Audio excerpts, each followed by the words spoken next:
Hey, welcome everybody. Welcome to the Elevate Dataviz show, episode number 12. 2. We're here to explore the current topics in data visualization, share our creative inspiration, and the tools and techniques that we're experimenting with as practicing information designers. Today, we are sharing a very candid look, as we always do, into our careers and growth in the Dataviz field. Things like how we got started, what drew us into the Dataviz field, how things changed unexpectedly, and do we see ourselves evolving out of the Dataviz field in the future? So lots to talk about. I'm Ali Torben. We also have Duncan Gear, Gabrielle Marit, and Will Chase with us. Before we jump in, this show is supported by the members of the Elevate Dataviz learning community who get the opportunity to watch live and ask questions. So if you would like to do that and want to level up your Dataviz skills in a supportive community, check out elevatedataviz.com. Okay, let's get to our topic, a candid look into our journeys. So I thought the first thing we could do is maybe we can go around and say, what was the first thing, the project, person, book, whatever it was, that made you aware of Dataviz and made you think, oh, maybe that's something I would want to do. Let's see, Gabby, would you like to go first? Yeah, I can try. To be fair, I'm not sure I ever had like a moment of like, oh, this is a job. It took a really long time from my field. So from my background in science, I was aware of medical illustration. Um, Medical illustration can go from anywhere to actual illustrating like body organs type of thing, but also like biological diagrams and figures for papers, that type of thing. So that's what I wanted to do originally when I looked into design. So I even tried to go back to school and I got rejected. For context, not because of my portfolio or me, but because in France education is free and I already had 2 masters. And so when I went to another school that was public, they were like, no, we spent the money on you Yeah, get already, to so work. like you just please go to work and stop asking for free education. That's funny. So I was like, I gotta figure it out on my own, which was kind of hard. So I didn't know, and I even met some scientific illustrator that worked in institution. I remember meeting.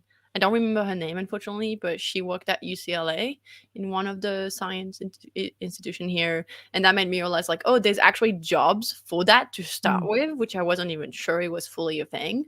And then I kept digging, kept looking at, and it's so close, those two words of data viz and kind of like medical sciencey stuff. Mm-hmm. And then I think my first, like, the first two people I realized that was like, oh, maybe it's a thing, where Eleanor Lutz, I don't know how to pronounce it, but she was the very first person I saw her work, and it's beautiful. Still today, I'm like, wow. It is. And it's very related to science because she's a PhD, I believe. So I think she was the first one, and then I think Nadine Bremer, I saw her work later on, and Nicolas Felton. So that took a while, but still to this day, I was like, is this a job? I think even at the time, Illinois was like a PhD still. She actually wasn't working in Dataviz. Like, it wasn't her full-time job. I think today it is, but before it wasn't. So I don't know when I realized it was. I think for a long time I thought it wasn't, so I never even try to get a job in the field. What about you? What about you, Will? Yeah, I mean, I love this topic because this is by far the question I get asked the most. I think the initial inspiration for me was, so I was kind of doing something adjacent to this at the time. Like, I was doing something very different. Similar to Gabby, I was in science. So I was doing like research in a lab.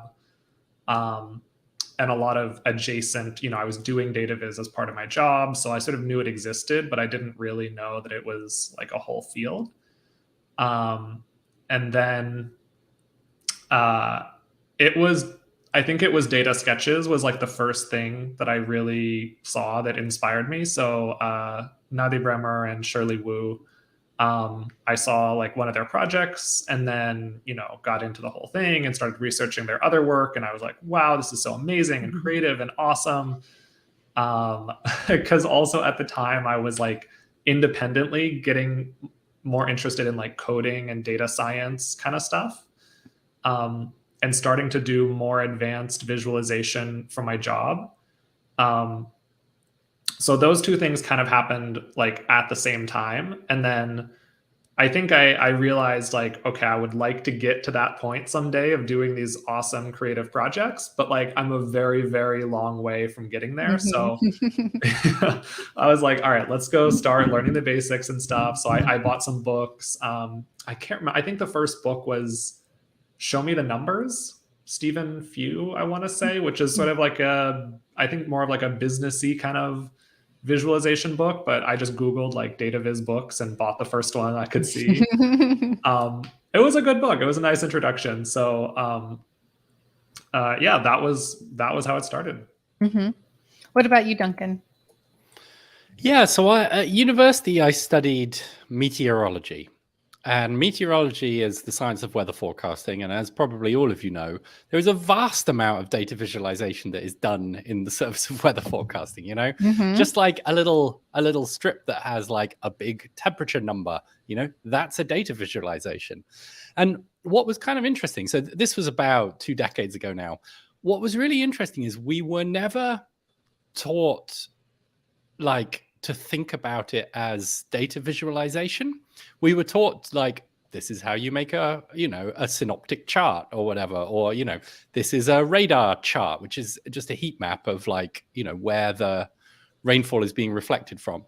And there were just like all of these. So I was exposed to a ton of data visualization, but never was I told this is a data visualization and these are some principles of data visualization. And this is, you know, some of the stuff behind it. And it took another 15 years or so before I kind of got there.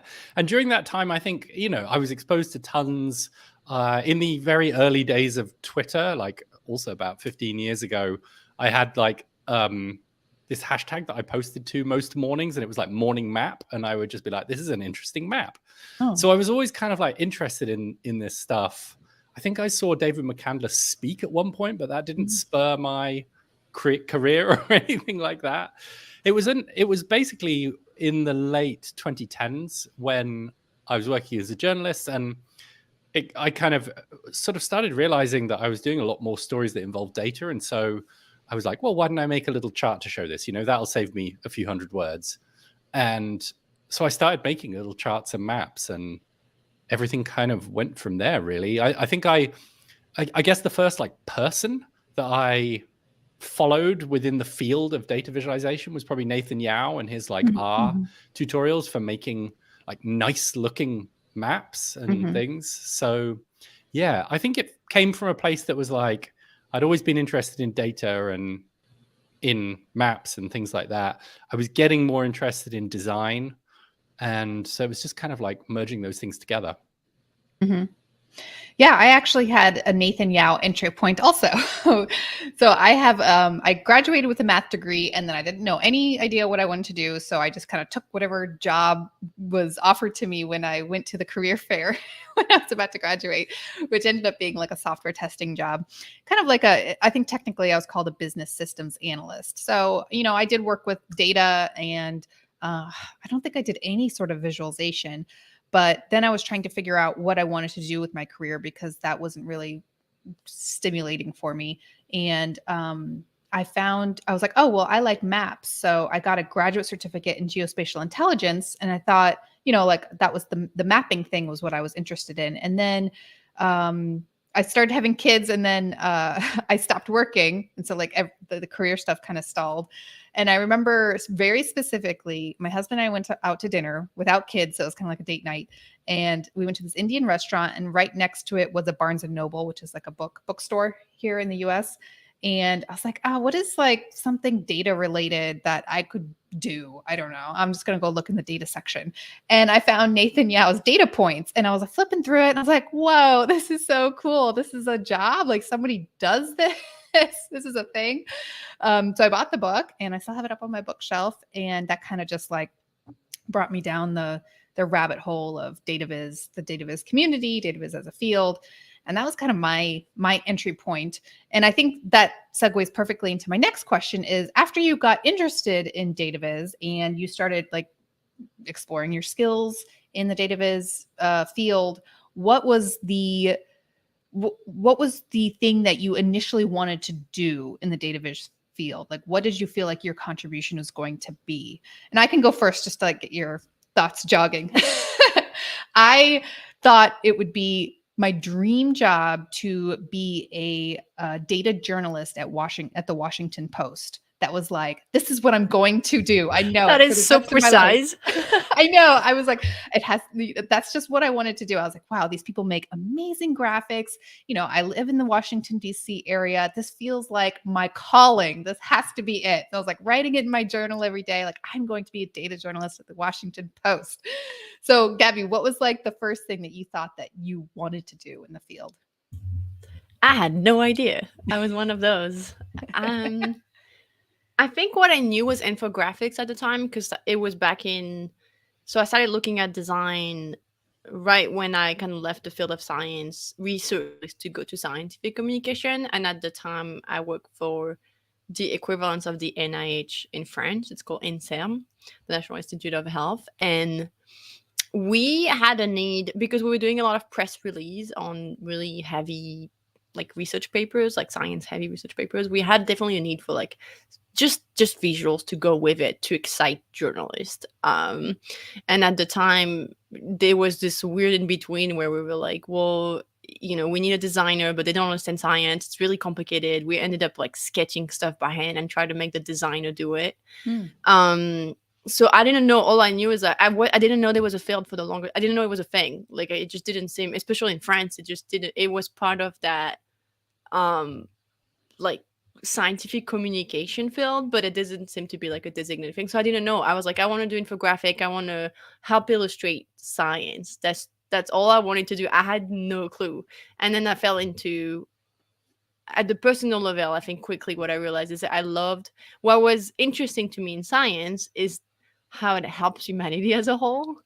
And that's what I wanted to do. I realized it wasn't so much about the data itself or how cool the discovery were, but I worked in health and like cancer, immunology, epidemiology, all this stuff, you know, viruses and vaccine, very relevant.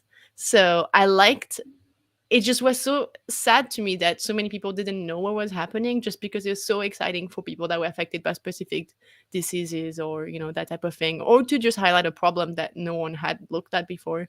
So that's just what I wanted. My goal wasn't even to do really Dataviz per se. It was just like, I think it would be helpful to illustrate those data points and numbers and principle to convey that message that this is an important topic or this discovery is important for those people.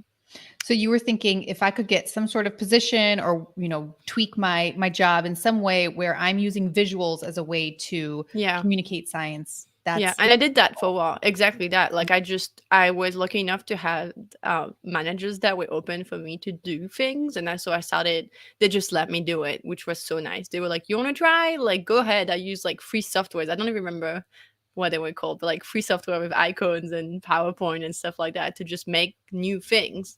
And then from there, I was like, people were explained to me that Illustrator was the way. So I started looking in Illustrator, but I didn't know it was, it was just not, I don't think I had an idea of the final goal, but I didn't know how to get there. I didn't know the name of the field or even a position. Also, remember, I was from France back then. I mean, I'm still from France. I was in France, and I had no, like, I didn't know the Washington Post. So there was that.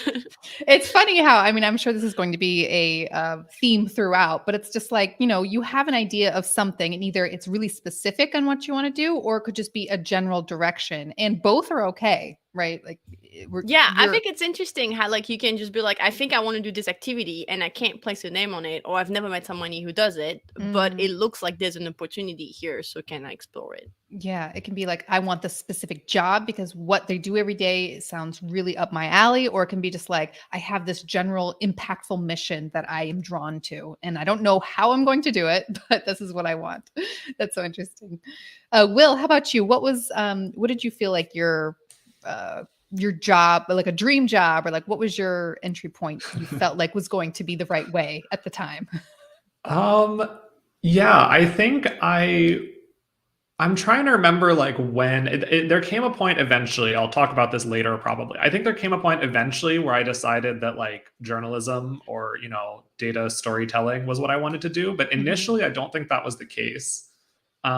Especially very early on, like I was interested in Dataviz, but still very much into like the data science side of it. And so I was even doing like, Coursera and like online things about data science. And Because you were like really in the R world, right? yeah, so that was the other thing, is that especially in the beginning, like I think most people when they first start out in a field, I was very into the tools. Like I was very tool driven and like method driven, right? So it wasn't so much like I want to work at the Washington Post. It was like I want to know how to code in D3. Like that was it. And I was like, I just want to know how to build this chart technically.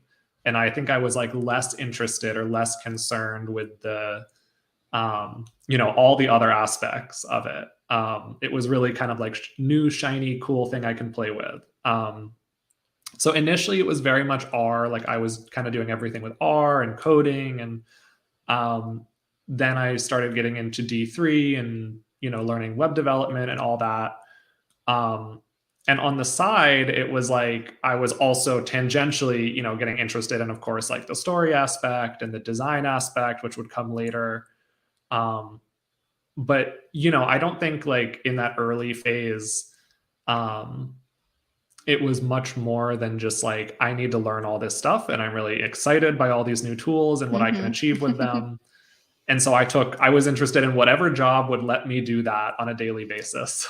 More tools oriented. How do they call that? The shiny object syndrome? Shiny object syndrome. Yeah, it was wooed by the definitely tools. very shiny objects. And so I was just like, oh, this job is going to let me like do, code in R and just like make charts all day and learn new stuff. Great. I will take that job and I'll be very happy to do it.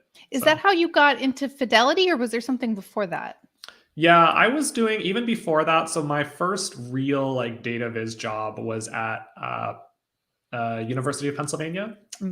So I moved to Philly, and at Penn I got a job which was like, it was really like the halfway job, because it was still academia, still research where I was coming from, still biology, but it was a shift from like wet bench, like pipetting stuff and doing experiments, to all computational stuff. So I was working for an epidemiologist, and so it was largely like data science. It was all coding and statistics and a lot of visualization, because he was this guy was just really into visualization.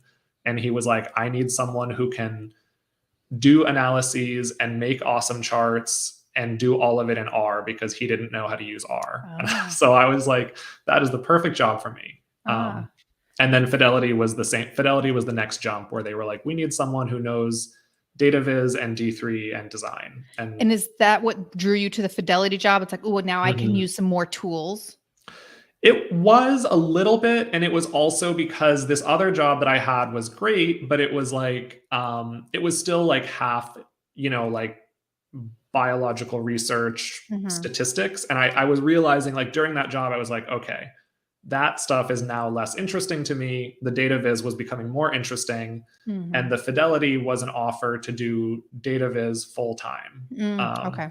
And it was also specifically an offer to work with D3, which, at the other job was like never really, like it didn't really make sense to use D3. And I knew that I needed to learn web development. I think by that point I had realized like I want to get more into web-based stuff, journalism. And so I was like, okay, I need the web development. So yeah. Okay. What about you, Duncan? It's interesting listening to Will talk about this stuff, because I was in journalism and I was like, I want to do less of this.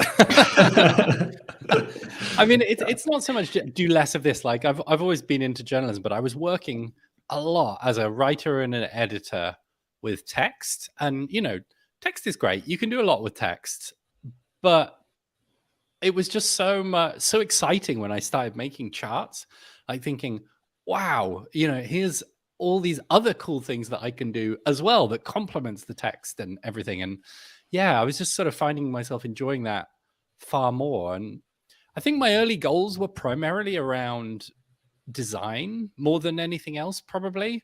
I think one of the things that because I knew how to make a bar chart in Excel or Google Sheets or whatever. That was within my skill set at that point. But I didn't necessarily know. I hadn't had really very much practice anyway, making charts in any kind of a situation that allowed me to have more control over how things looked. Like Gabby was saying, like getting into Illustrator and stuff like that. And yeah, I think that was kind of my way in. I wanted to make things that I was happy enough with how they looked that I'd be willing to publish them alongside an article that I or somebody else had written. And that was kind of where I wanted to be initially, for sure. So if we had to summarize, there's almost like 4 ways to get into Dataviz, which is the job-driven one, that's Ali. The mission-driven, that's me. There's the tool-driven, that's Will. And there's a design-driven. Is that correct? I mean, I think what you can take from it is there are a million ways to get into Dataviz. Yeah, and none of them are wrong. Yeah, exactly. None of them are right. It almost feels like hearing everybody talk. It's like, you have your skills, like however you entered the workforce, whatever, and then you have some other interest, and then you see where's that tiny overlap, the Venn diagram, and then like try to make it kind of a half jump, towards that, and then you probably start stringing along other interests, right? And then you start getting like all these other overlaps and moving forward in your career. So let's talk about that next. Like, what are some other Venn diagrams that you started like working into the mix, and how did that move your career forward? Like for me, so at this point, let's see, I was like dead set on Washington Post, and I was like, that has to be my job. Gabby's just loving that. I want to send them an email being like, Ali really want to work for you. I did want to work. See, that's the thing. So then I was working towards it in the way that I was starting to develop my Dataviz skills. So that was like how I went down the podcast route. And I was like trying to create things, build a portfolio with the plan that I was going to show this portfolio whenever a job opened up. It didn't have to be Washington Post, but just opened up in like data journalism. And then I started thinking like, working as a data journalist sounds kind of stressful. And and also in my mind, I had the idea like it was all very like now driven. I know, Will, you have more of like you're not necessarily day to day doing, charts that have to be out now, but I didn't know that it was a possibility that you could work on longer stories and you weren't like so pulled into like the election news and working like 24/7. In my mind, that's what it was. And, with 2 babies, basically, I was like, now reality check. I don't think this is something I can do. Like logistically, this isn't going to work. So then I thought, well, maybe freelance data journalism. And so I wrote a couple articles, they didn't pay anything. So I thought, okay, something else. And I started applying to data visualization designer jobs. I thought, it doesn't have to be journalism. I'm not drawn to journalism in any particular way. It can be a data visualization designer anywhere. I just have to find some place that allows me to be part-time. So my schedule is flexible. So I started applying to even full-time positions and being like, very upfront, like, hey, I'm interested, but I can only be part-time. I eventually got a fish to bite, and I worked as a part-time data visualization designer at a research institute here in the DC area. And then my next Venn diagram was kind of like illustration. So during the pandemic, I started doing these Dataviz wallpapers as a way to kind of get myself out of the doom scrolling thing. And my skills actually developed because it turns out if you practice something a lot, your skills get better. And I was like, oh, this illustration thing is kind of nice. And I just kind of lose myself in when I'm doing it. It's very fulfilling for me. Like, how could I take the Dataviz designer Venn diagram and like overlap it with illustration? And so that's kind of what led me more into an infographic type world. And then when my next jump was freelance, because I was like, well, I can theoretically work on anything I want and just specifically say, I do this kind of data visualization, infographic, illustration, explainer type work. And so that was my next pivot, I guess, career-wise. What about you, Gabby? What were your kind of like stringing together of interests? It took forever. No, stop. You're young. No, It took like 3 years. I think I only got like, yeah, it took like a long time. So I was in scientific communication. I think the last job I had in there was for the consulate of France in LA, so for the embassy. And I worked in the scientific department. And what we were doing is kind of reporting on the American sign news towards France, like just telling them what was happening in writing, and also organizing events and stuff like that. And I hate organizing event. I don't like going on the phone. I don't like emailing people, which is funny because that's my job today. But still, I didn't like it. But I did like the looking at what was happening in the US. And the good news with that kind of job is I was getting paid pretty well for a French person compared to salaries in the US in Los Angeles, not so well, but at the time it felt like a lot of money. So I saved up and I was taking a lot of like intro classes to design. So I took Illustrator, Photoshop, those like community courses that you can take. That's like just a couple hours in the evening. After work. So that's good because I had my job and then I could take that in the evening, and I would try to make the course project about data or infographic. Always I took a lot of classes and also just drawing, because I felt, again, I had this medical illustration in mind, so I thought maybe I need to learn how to draw. I kind of knew how to draw, but I need to get better. So I took that, and then at one point my contract was ending. I was still in Los Angeles, and I was like, there's several choices, and for me, being French, the only way I knew how to get another job is to go through education. I was like, I just need a degree. I didn't know that you could just kind of freestyle and just make it. So there was a couple options. There was a really expensive, so I got rejected from the French school. Then there was a master of, I believe, scientific communication / illustration / design in, I think, London. But it was really expensive, and it was 2 years, and you couldn't work on the side, obviously. I mean, it was really hard. It's a full-time school in France or England is usually like full-time. It's 8 hours per day. It's not, you can't have a job. There was that one. There was a program, I don't remember who had some location in London, New York, and Australia, but it was the same thing. It was either a year and a half part-time or 9 months full-time, and you couldn't have a job. Or they were staying in the US and looking at continuing education programs, which is what I did. So I went to UCLA Extension. I put all my savings in school. I remember the price is really expensive for a French person. Paying for education sounds like, why would you do that? I know. It was a year and a half, but really was it was really 9 months of course. And it was 3 courses per quarter, and it was only in the evening. So it was from 6 to 9 or 7 to 10 p.m. And so I wasn't allowed to have a job the first 9 months, so I did it illegally.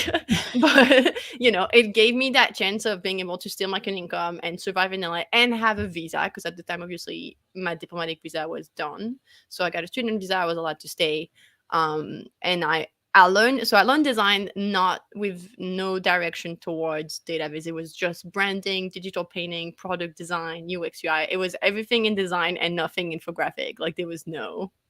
Which is interesting. It was really exciting for me because I got to learn a lot of the softwares and different things and a different way of thinking that wasn't related to Dataviz or the way even Dataviz is taught today, which I think is why my style kind of came out of that education, because I wasn't taught Dataviz. I was taught, illustration and branding and thinking of the user. And I used that knowledge to just practice. And I started just posting a lot on Instagram. The data I was interested in about, so a lot of ethical stuff, because that's what drove me, a lot of sciencey things, using the technique I had learned in school, but only for Dataviz. And I just posted on Instagram quite a bit, and then through Past Network I got kind of like the more boring infographic-y thing. Like freelance jobs? Freelance job, yeah, on the side of school and in the side of brand design. So in my first 3 years of transition, I just worked in brand design, and I did shampoo bottle design, food creative direction, food photography, like weird stuff. But that was, you were interested in infographics. Yeah, the whole time. I knew I didn't want to do any of that. But like, you have to have a job. Yeah. You have to make an income. So I was like, I'm just gonna work. And so I worked on top of, I did education, work, and then work plus freelance plus personal project for like 3 or 4 years until my freelance really picked up, and then I could fully give up and do Dataviz full time. I think that's a perfect transition to Tristan's question, curious to hear what made you switch from employee to independent, if you did at some point, and what could make you or made you go to the other side? Yeah, I think it depends on. I think we talked a bit, and we have a freelance, we had a freelance talk before, and we talked a bit about that. On my end, I think it was feeling comfortable enough to have enough saving. To me, it was having enough saving for a year, so that if I had no freelance job, I could still survive for a year.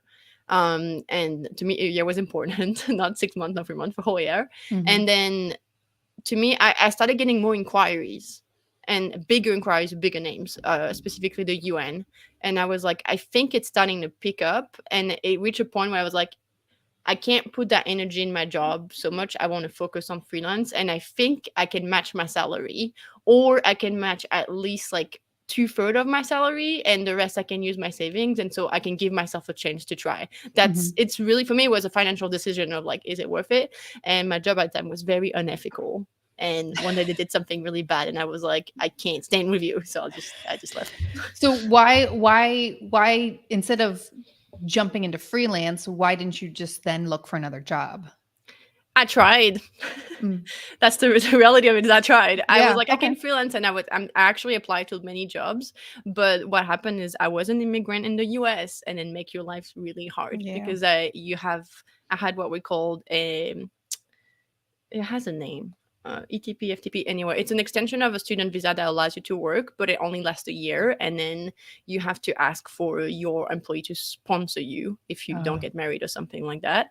And so the answer, I actually got a lot of interviews, a lot of things like that. But even if I was allowed to work for a year, the answer was systematically no, because you're on a visa. Yeah. So I was kind of forced into doing just freelance. Yeah. And that worked out. Yeah, and it's OPT, kind of, yes, correct, Gordon. Oh, That's an OPT. it's Gordon. And it's kind of similar to me. Like your life situation ends up dictating a lot of the decisions that you make, because I was thinking, I could try to jump into another employee job doing Dataviz and maybe more illustration stuff, try to find that thing that I wanted to move towards. But, like asking to work part-time is, you decimate your options. There's nothing. So that was kind of why I was like, okay, freelance has to be the choice for me at this point, because that's what's going to allow me to be flexible in my schedule and pursue the things that I want to do. Thanks for the question, Tristan. Will, what about you? What was your string of long? I know we touched a little bit on it, but maybe you can bring us to current day. Yeah. So I mean, I felt at the time, I guess, like very confident about my like data skills, and then my coding stuff was going there. And I always had like an interest in design, I suppose, but I was like dabbling, but not really knowing what I was doing at all. And so then I think I was like finally at a point where I felt comfortable with the other stuff. So I was like, okay, I can devote some time to actually learning how to design things properly now, instead of just like making it up as I go. So yeah, I basically took like a year and spent like, again, I did like online courses. I bought like a dozen books. Design courses? Yeah. But all the online courses. Yeah, I bought all the online courses. You were super into fonts, right? Yeah, like fonts really is like one of your little typography. So I got like all the books. I was like, okay, we're going to learn like layout. We're going to learn typography. We're going to learn color. So I just like would, again, like Google and get all the books on those. And then, practice, of course. Like those books are like good for an introduction to some stuff and good for like knowing the terminology and sort of learning things here and there. But I think like ultimately you learn by doing, at least I do, by practicing. So yeah, that was sort of the last like Venn diagram piece. And then like somewhere during this whole thing, I realized, okay, like I really do want to do journalism, or data storytelling, like long form kind of storytelling stuff. And I think the main inspiration for that was the pudding. So like probably shortly after I got the inspiration from Shirley and Nadi, I was still like excited about that stuff. But at some point I realized like, okay, I actually don't enjoy doing that this much. Like I don't enjoy doing like gigantic, interactive infographic stuff. I enjoy the story-based work. And the pudding was like the big inspiration for that. Right. So that was definitely, then that became my dream. I was like, okay, the pudding, that's my dream job. Job driven. Job driven. And yeah, then I just started basically doing that work on the side because I realized like the story part came very easily to me, like the whole research, putting together a narrative, because that was what I did as a scientist, like as a researcher, as writing papers and stuff. And that's the whole process. It's, you know, finding new information and then putting it into a narrative, data-driven narrative. So that was very natural to me. And then, yeah, it was, you know, I've talked a lot about breaking into journalism before. It's just a lot of like grinding to produce the work to show that you can do it. So Portfolio pieces. That was, you know, personal projects and freelancing and other stuff like that until I finally had enough that someone took a chance on me. And here I am today. Yeah. And you kind of carved out an area for yourself in Axios too, to do more long form, because you were doing, you know, like kind of day-to-day type stuff. And you were like, hey, like, let's make me a team.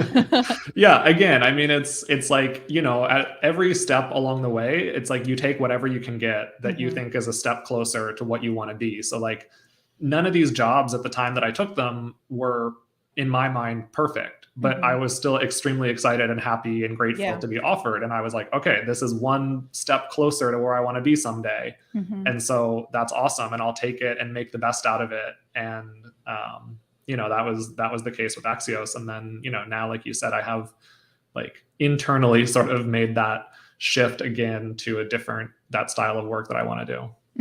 Yeah. And it doesn't even need to be like, hey, this job isn't exactly what I want to do, but I'm going to take it anyway. It might just be like, I don't know where I'm going, but like, this is like this seems like a really good next step. Like you can't see the whole staircase, right, as they say, but like this next step seems like it's in the right direction to some unknown. Yeah, totally. We never get there, right? Yeah. What about you, Duncan? Yeah, I mean, I kind of feel like I'm in my dream job, which is great. And I've felt that several times in my career because my dream job changes all the time, as for many of the reasons that we've discussed. I mean, there's this, I can't remember the name of it, but there's this Japanese kind of like concept, which is basically kind of the Venn diagrams that you're talking about, where your dream job is basically, it's what? It's called Ikigai. Thank you. There you go, everyone. Ikigai. And it is, I assume we're talking about the same thing. I haven't actually said what I'm talking about yet. Yeah, and Tristan in the chat has also written, so this is how you spell it. There you go, Ikigai.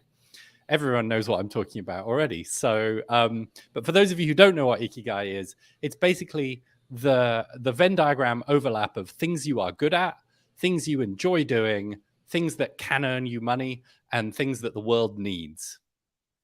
And, you know, for what the world needs, I kind of interpret that as things that are making the world a better place. And so, yeah, I feel like I'm very much doing the confluence of all those four Venn diagram bits. So, yeah, I'm really happy. Yeah. And you're continuing to bringing together like the climate change type work and visualization and kind of data journalism, right? Yeah.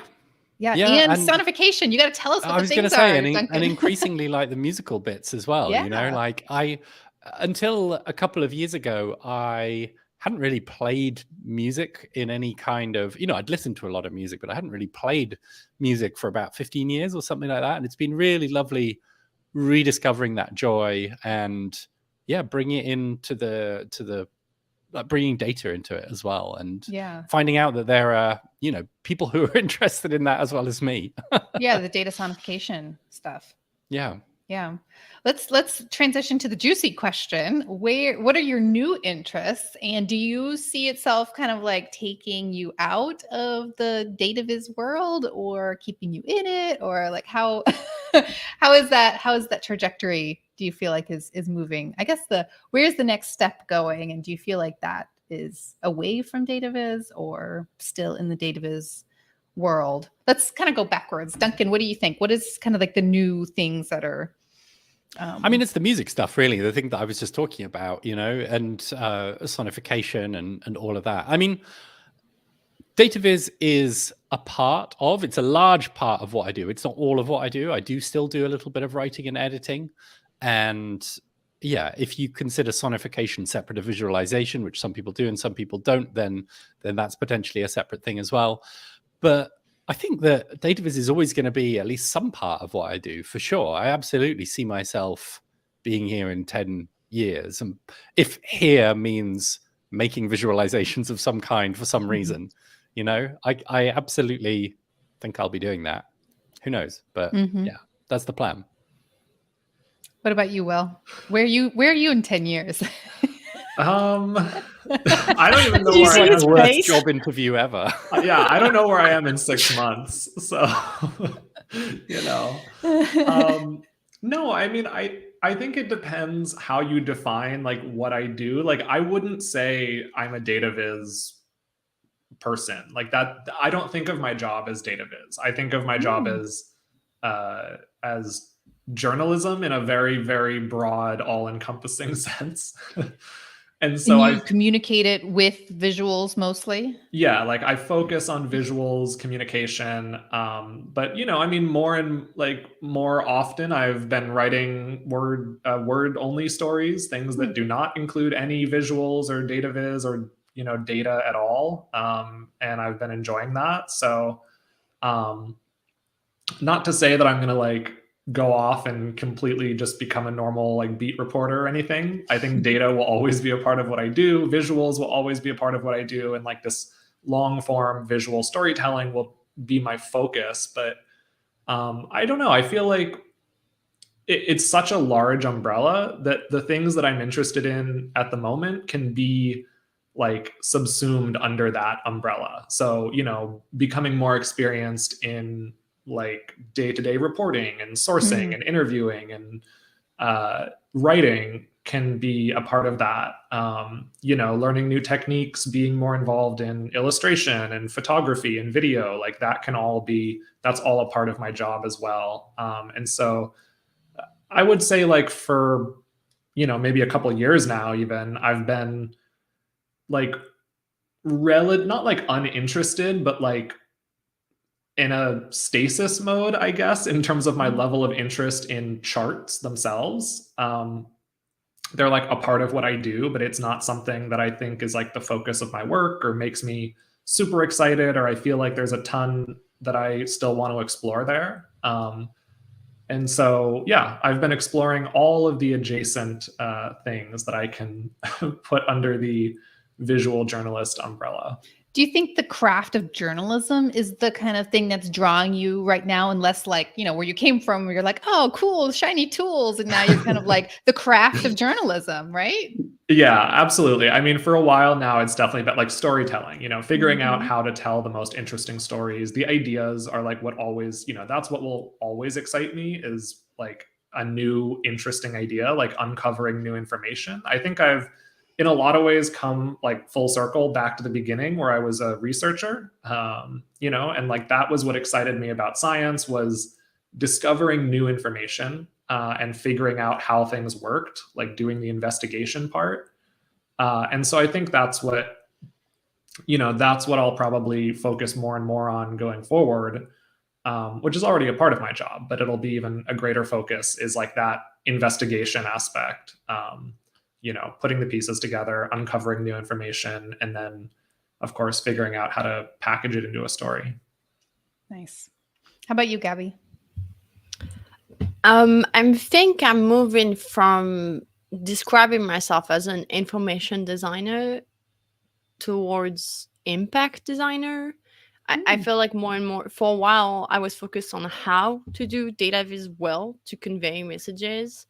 And now I'm realizing that the data visualization itself is just a tool. It's not the end goal for me. The end goal is how much impact it has, which and that can be achieved through many ways. So I'm kind of like looking into like, do we even need data viz sometimes? Could it be a data story with no data viz whatsoever? Could it be sound, for instance? I think like the format matters less, but the impact matters more. And that could be also through making, you know, data visualization guidelines to help an, you know, nonprofit organization make their own data viz and empower them to convey their message better. So I just find I'm in a weird position where I'm like, I love data viz, but it's just a tool, and I just want to explore like what other tools there are, and work on like measuring impact. So I'm taking a lot of classes in like I think they call it communication policies or something like that. Oh, interesting. But like actually looking at, you know, what is the right way to do pre-bunking, debunking? How do you measure that? How do you connect to an audience to actually look at what would convince them to change their mind on a topic, or convince them to take action on a topic? That's really interesting. Yeah, you'll have to share in the community, in the Elevate Dataviz community, like some of the communication resources that you're finding, communication policy, because that sounds really, really interesting. It's a little different than what the rest of the community is doing. So like, does that interest anybody? Well, I'll try. No, I find it interesting. I think that's fascinating. I mean, there's so much. It's very interesting that it's not so connected. So I'd love to see more connection between the world of Dataviz, which is really related to ethically driven organizations. It is, yeah. And somehow there's a gap happening. So I want to fill that gap. I'm interested in like making that connection. Yeah, the measuring the impact. I feel like we got to figure that out. That's a Dataviz thing in and of itself. Also, like that, you're right, is a gap. Yeah.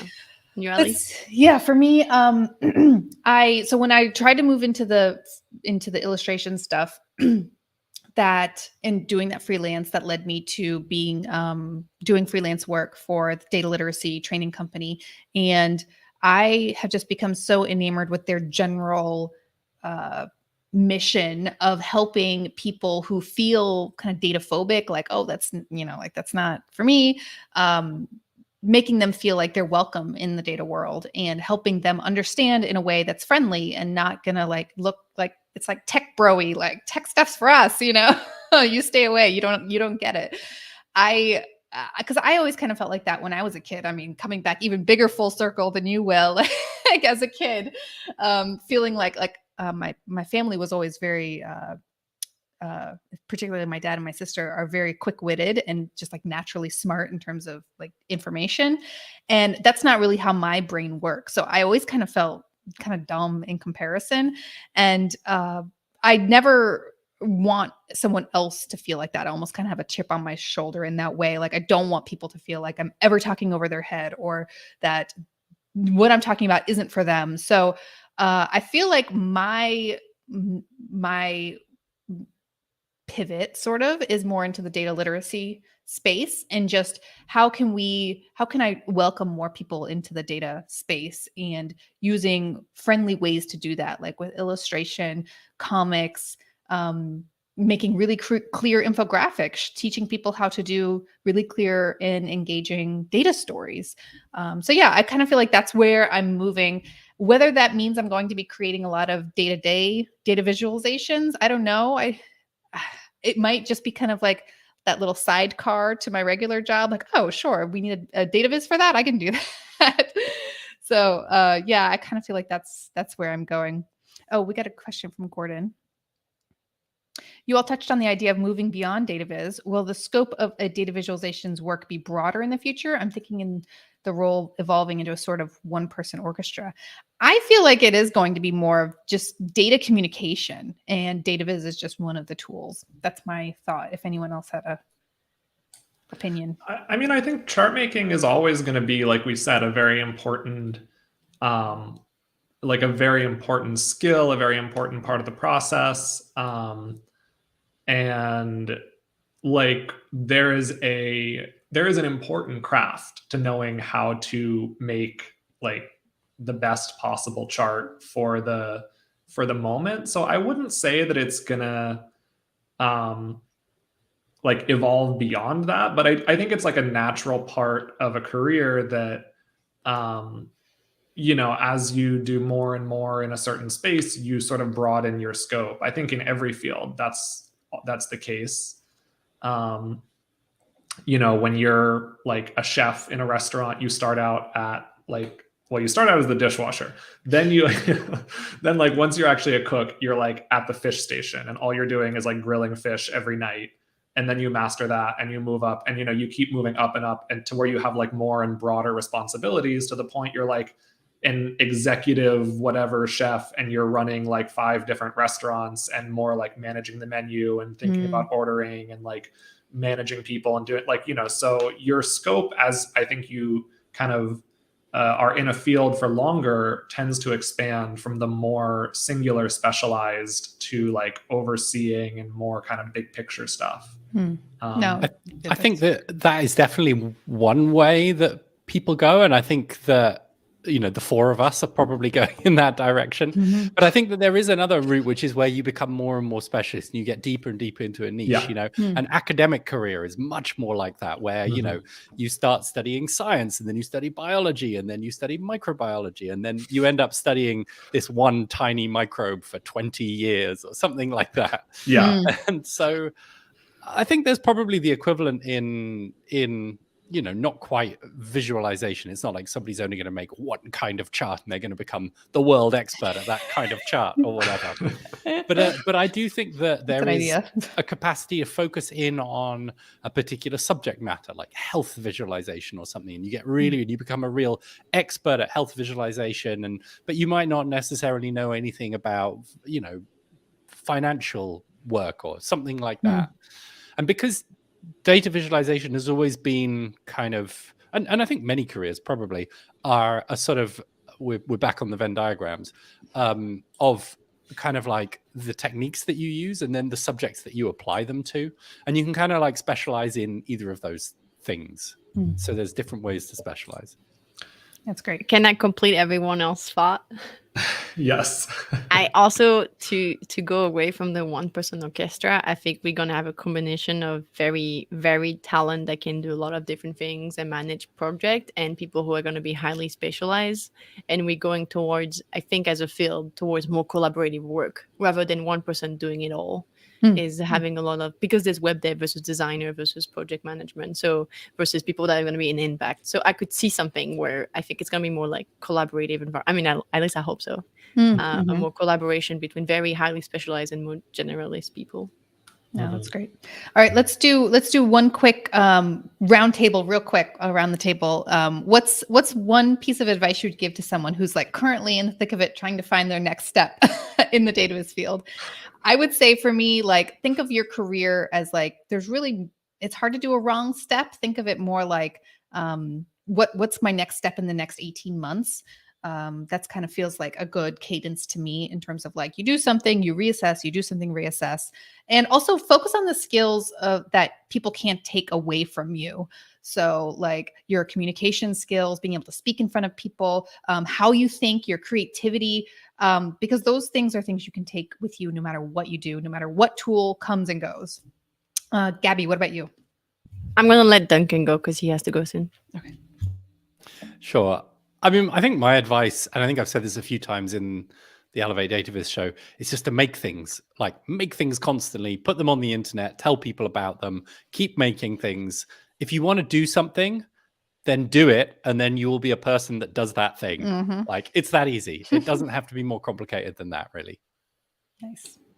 Will? Yeah. I think my advice is just, focus on what you can learn from every experience that you have. So, even if it's not your dream job or it seems like maybe a step in a different direction, I think every job that I've had, even when I knew from the start that it was something that, okay, maybe I'm only going to do this for a year, but I was always really focused on like, what can I learn from this opportunity, and what, uniquely can I take away from like their different perspective that may have originally been the reason why I thought like this isn't going to work out for me. But, like even, I don't know, working at Fidelity was not something I thought like I would want to do like for the rest of my life, but I was intrigued by like, okay, what can I learn from this like giant corporate machine? I mean,